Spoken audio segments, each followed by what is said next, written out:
I see the word scaling very loosely thrown around today, right? Because everyone is scaling from 0 to 10K. They're scaling from 10 to 50, 50 to 100, 100 to 500, so on and so forth. The problem is most of these guys, most of the business owners in the remote high ticket online space, they don't know how to scale sustainably, right? They try to scale too fast within 30, 60 days. They're not thinking about next year, next 3 years, next 5 years. They don't have an enterprise business. They don't have something that a year from now, 2 years from now will actually be built in value. They're selling these one-off small coaching programs that most people can't really benefit from, right? If you're building a service-based business, you have to have sustainable growth, sustainable scale. You have to be able to predictably say that next month, if I put X amount in ads or marketing, I know I will get X amount of revenue. That's it. And that's all it comes down to. But there's some nuances that go into it. So today, all we're going to talk about is the 4 pillars of sustainable scale for an online high ticket service-based business. Strap in. This one's going to be a good one. Subscribe, like, share, all that good stuff. And let's dive in. 4 pillars of a scalable high ticket business. Number 1 is going to be the customer. All right, let me put this here. It's going to be the customer. You have to do your market research, not reach. Research. You have to do your market research. What is it your customer is actually struggling with? What is it that they actually want, right? And this happens by actually going out there and having conversations with your ideal client, your client avatar. You can't just assume, okay, if I get this business more leads, that's what they want. If I get this business more sales calls, that's what they want. Maybe they might be struggling with something else. Or if you're in a B2B space, if if you're helping, maybe you're in a fitness space and you're helping people lose weight.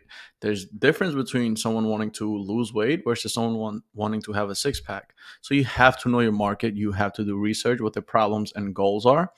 And then you have to reverse engineer solutions or to each of the problems and each of those goals. I have a different video here on my channel on the reverse engineering exercises, but you list out how not to get results and you do the opposite, you'll end up getting results. So that being said, after the market research, you have to build out an offer.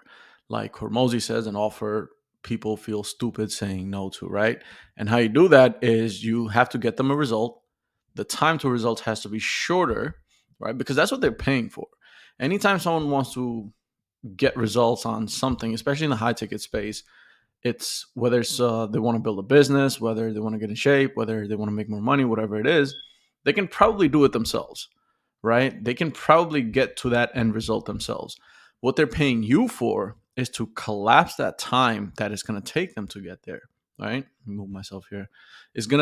They're paying for the time. So instead of them getting there in 6 months, a year, 2 years, you might be able to get them in 3 to 4 months. And they'll happily pay for that time, right? And then you have to eliminate the risk. This is a guarantee, a conditional guarantee. I have different videos on this as well. And you combine these 3, you are positive. You've done your market research. You can actually get them the result. The time to result is short and you can, eliminate the risk a little bit or maybe bring it down. Then you have a very, very good scalable offer. And then scalability also has to do a lot with fulfillment, which we'll talk about later. But that's step 1. One of the pillars of having a very, very scalable offer in the high ticket space. Number 2 is your team. Your team will literally determine how fast and how much you scale. All right. Your marketing team, your media buyer, this has to be someone in-house, not an agency you're paying. That's fine. Like in the beginning, if you're in 20, 30, 40, 50K a month, when you're looking to scale to the next level, you have to bring someone in-house. Your sales, your setters and closers, they have to, especially when you're starting out, because as a business owner, you're probably at a point where you're no longer taking calls. You're starting to hire these people.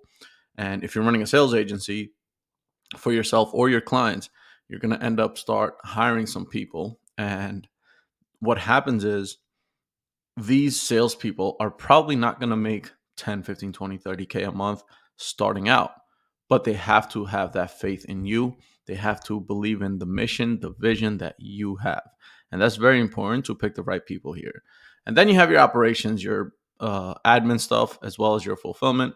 as you grow, you cannot work in your business anymore. You have to focus more on deliverables. You have to focus more on fulfillment, and you have to get client success managers. Make sure someone else is helping you in fulfillment as well. So having the right team is super important.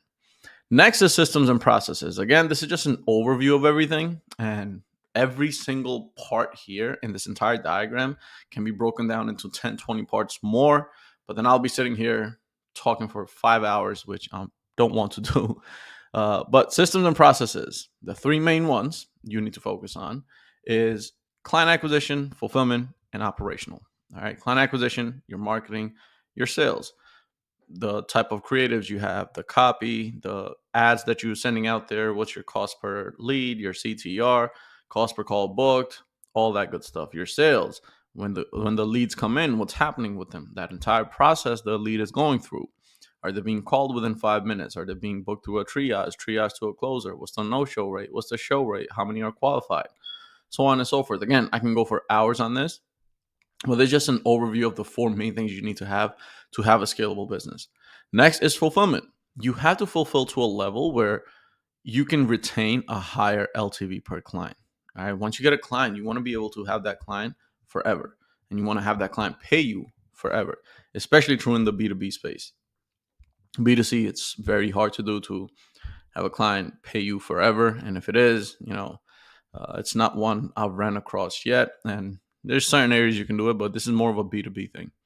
And then you have operations. You're on a daily basis. You have to eventually get to a point where you have to almost step out of working, handling all the operations yourself. On a daily basis, you're going to have calendar issues, especially if you're running a high ticket business online remotely.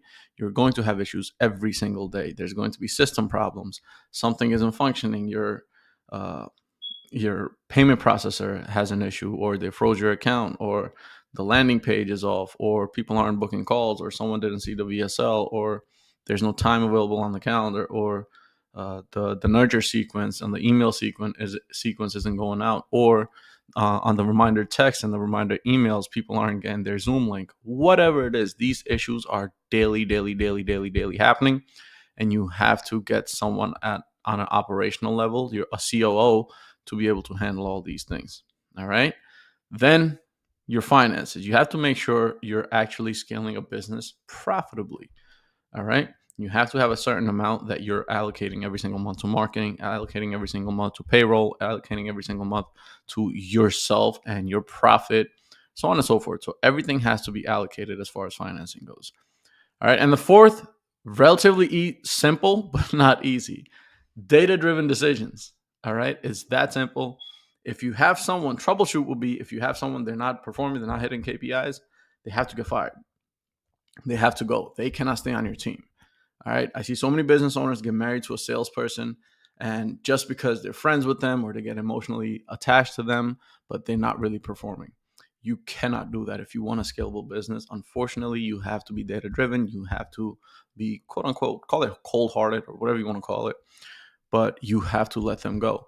And then you incentivize the ones who are actually hitting KPIs. They're actually helping you take your business to the next level. You want to pay them more, right? So it's very hard to do, especially when you get emotionally attached. So don't ever emotionally get attached to not just salespeople, anyone on your team. If you're not getting the results that you expect and you set the standards for when you brought them on, they should not be on your team. All right. And that's it for this one. These are the four main things that we're implementing on multiple offers right now. Obviously, this is just an overview. There's a lot more that happens on a daily basis, weekly, monthly basis, a lot different roles, a lot of people. You have to have an amazing team in all departments to help you build something that's worthwhile, right? Something that's sustainable long term. But this is a good overview.